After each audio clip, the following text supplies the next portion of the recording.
stage. Taz. Mate, what an introduction. I actually got that wrong. It should be 130. So it was 100 when we put the slide together. I am not the entrepreneur that's been there and done that. So if that's what you've come for, that's not me. We're just on the beginning of this journey. So I'm happy to share the stories of our successes and our stuff-ups because that's the daily coin flip of my life. So I think we'll just delve right into kind of the story of where we've started and where we're up to, and kind of what the mission that we're on, and just a couple of stories along the way.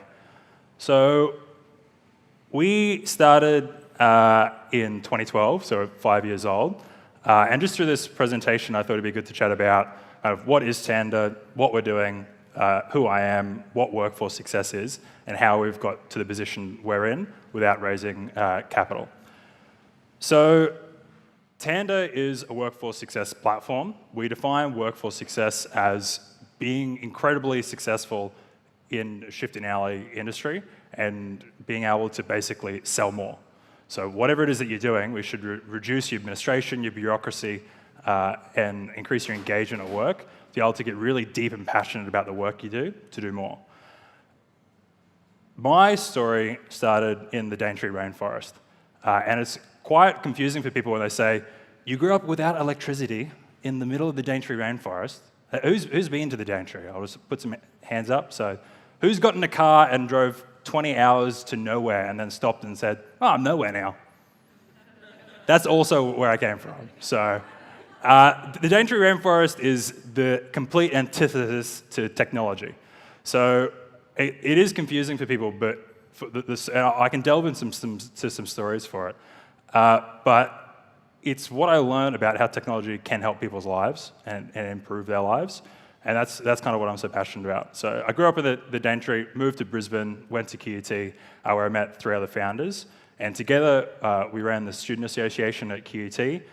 We took over the bars. They were losing $40,000 a year. We thought, well, if you can't sell alcohol to students, you've obviously got something fundamentally wrong with you. You need your heads checked. So we had about 100 staff in the business. And we thought, it's the engagement that's the problem. We're doing everything on paper, Excel. There's a better way to do this. So we went together and just kind of put together something really simple to implement in the business. And we thought, well, this works. Maybe it could be helpful for other people. And that's how we started our journey. So that was day one. We all put $1 in. We all had $1. And we said, all right, let's do this. It starts here. And we got to work. And that's why we've been passionate when we say, we kind of discovered workforce success. We're building a software platform, but the core philosophy has always been the same. The software might change as we go, but the philosophy of workforce success and what that means and how we help other people do that is a constant that never changes. So the position we're at now, so we're at 130 staff across Australia, Brisbane, Manila, US, and UK. And we've just hit our 100 million valuation. So I thought the best way to deal with this is to talk about the 5 values that we have at Tanda to achieve our success and what they mean for us. And that's kind of what we instill in our company, but also the clients that we work with. And just talk about the things that we embody that we've found that make other teams successful as well.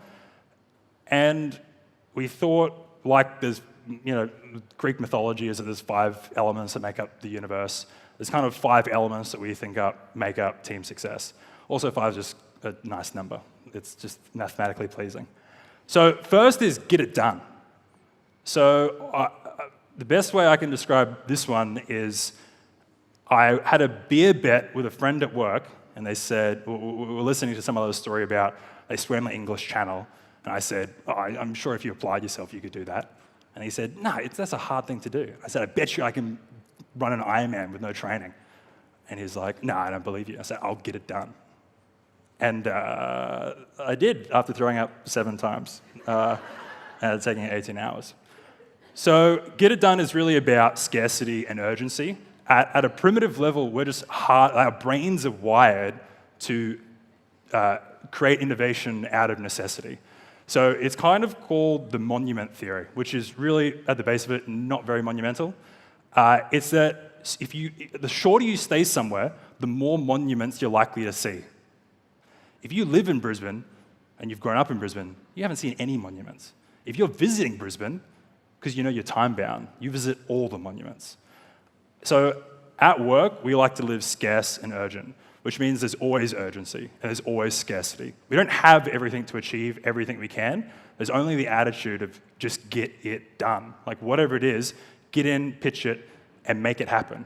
So action talks above all else for us, especially in when you're capital constrained. What can you do to dig deep to make it happen? And you can kind of say, people say like, yeah, Tasmin, that's vague. And I'm going to admit, most people say I'm a very vague person. So they say, what is it? Like, you got to tell me what it is. What are we getting it done? So we always said, get it done is about being the best, but it is your purpose. So, or in this term, porpoise. So you got to focus on your purpose. So you want to be the best to achieve your purpose or the purpose. And purpose is really about setting goals. So it's about saying, for us, well, what do you want to achieve? You've got a goal as a business.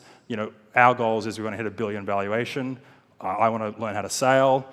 I want to be able to kayak to Papua New Guinea. Everyone at work has got goals, and we're really passionate about sharing goals between us.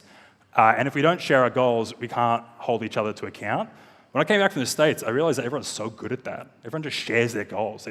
We sat down as an office in the US, and we had someone in to do some training. He said, what are your goals? And I'm like, I don't really know. And one of them was like, I want to skydive the Grand Canyon. I want to be on the cover of Men's Health. And he was just like listening. I'm like, man, you are crazy. And I was like, no, but like I actually know that now, so I can help you achieve them, and I'll keep you to account.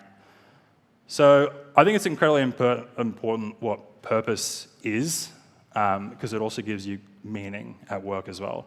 So what we're trying to do in our shift in like early industries is help people attach what they're doing with the purpose of their work. Like you might be cutting pizzas, but you're feeding a family.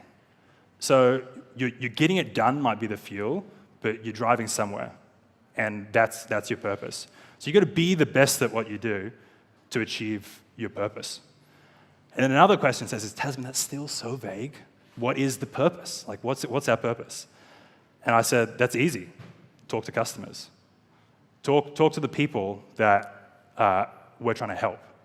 So if we're trying to achieve someone's purpose, I think we sell a lie to people where we say, especially in the romanticization of entrepreneurship, which is take your passion and turn it into a business. Like if my passion was making websites for my cat, like no one gives a shit, frankly. So it's be the best to achieve your purpose, but that has to be in context of helping someone reach their potential. So go out and talk to customers and figure out what makes them successful. So figure out how we can help them achieve their potential. And to do that, I think you need to be conscientious. So my achieve my purpose slide was I was flip-flopping on two. There was one, the porpoise photo. There was another photo of Finding Nemo with Nemo and Dory. And I realized throughout the movie, the first Finding Nemo, which I think is actually funny when I went from the States, everybody knows Finding Nemo and 72 Wallaby Way, but they think pineapples grow on trees. So they've got something a little messed up. But what I realized was throughout that story around setting goals, Marlon was trying to find his son. He was activated into trying to find a goal. And nothing would stop him to achieve his purpose, which was finding his son.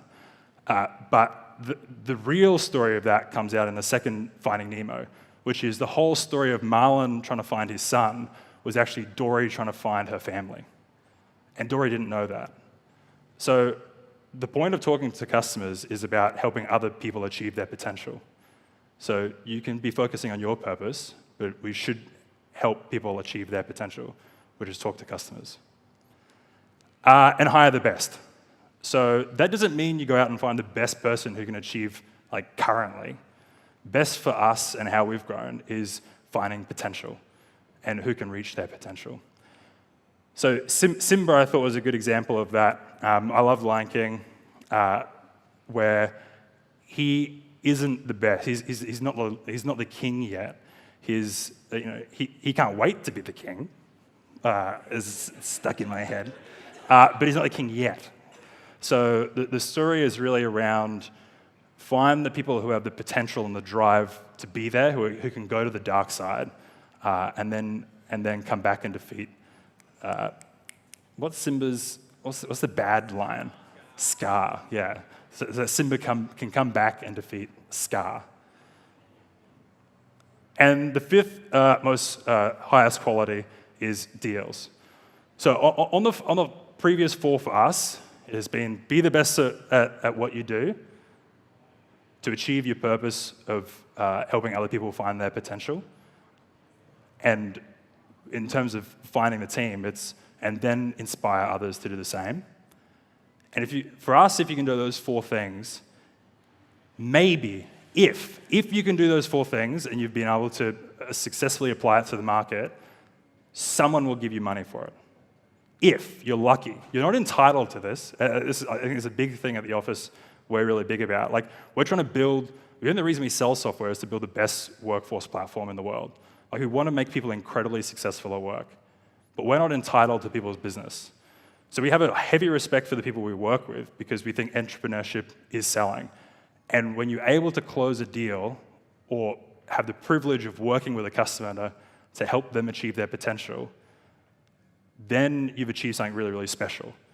And the States actually got me really over this when I went to Vegas. I thought, well, this is a town in the middle of the desert where you go and you know you're going to lose money, but everyone goes, and it's actually quite fun. So I totally got sold on it, but it's something that you can only sell something to someone if you're providing them value and they're making happy. Like, we know we have to make someone 20x successful. We have to make someone $20 for us to make $1. So that's something that's always been very, very important to us.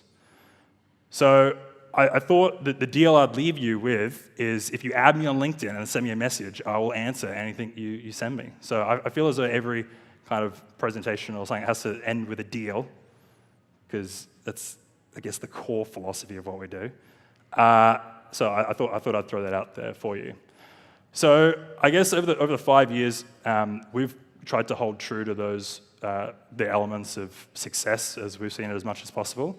But there's obviously been trappings along the way. So this is, I hate to admit, my 13th month of winter. So I grew up in the tropics.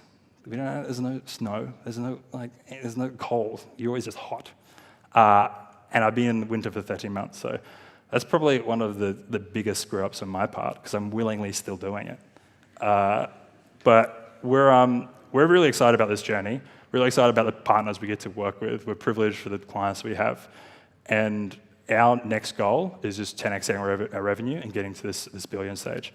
So that's kind of, I'll wrap the story up there, and I'll throw it over to questions. Appreciate it.